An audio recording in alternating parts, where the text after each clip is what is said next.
So let's say that you want to be informed about what is happening inside a particular card, a list, or the entire Trello board itself. In that case, what you can do is you can utilize the Watch feature, which will give you notifications about what is happening in that particular card.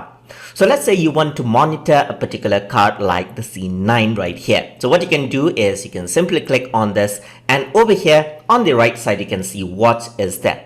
So if you were to click on Watch, what happens is that now an eye icon is displayed. That means you are watching this particular card activity. So what is happening is that whenever something changes, like someone writes in a comment and pastes it, what happens is that you get a notification regarding it, maybe in an email and over here as well. So now what else you can do is you can watch an entire list as well. So for example, you want to be informed about what is happening in the storyboard list. You can go around over here and click on watch. So that is there as well. So, but if you have a lot of cards right there, then a lot of activity, the notification might keep on popping up for all the activities right there. If you want to monitor the entire board, let's say you are the project manager of what is happening, then what you may want to do is go on to the show more menu right here, and then go to more, and then watch the entire board as well. So once you click on watch, now what happens is that watching pops up just like this, and you can stop watching anytime. But once you do this, what happens is that notifications might keep on popping up as changes is happening throughout the Trello board.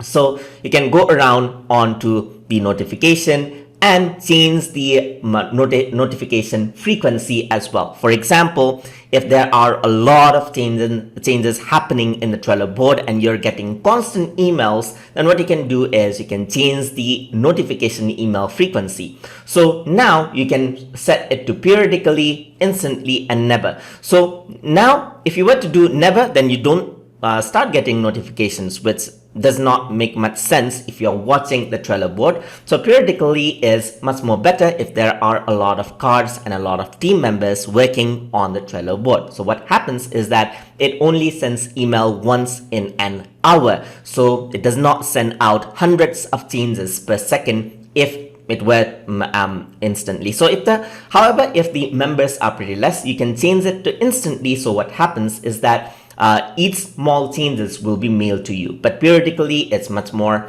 better there. Another option that you can do is allow desktop notifications. So once you allow desktop notifications, what happens is that to let this site notify you, click here. It says that after I click this, so if I were to go around just like this, to let this site notify you, click here. So once you click here, what happens is that the notification is sent on to your desktop if some changes are made. But usually, like if there are a lot of changes, again, your desktop might be filled up with notification. So those are the watch and notification options which you can set if you want to monitor the progress which is happening on the Trello board. So hope you guys learned something as always. And as always, please like, comment, share, and subscribe.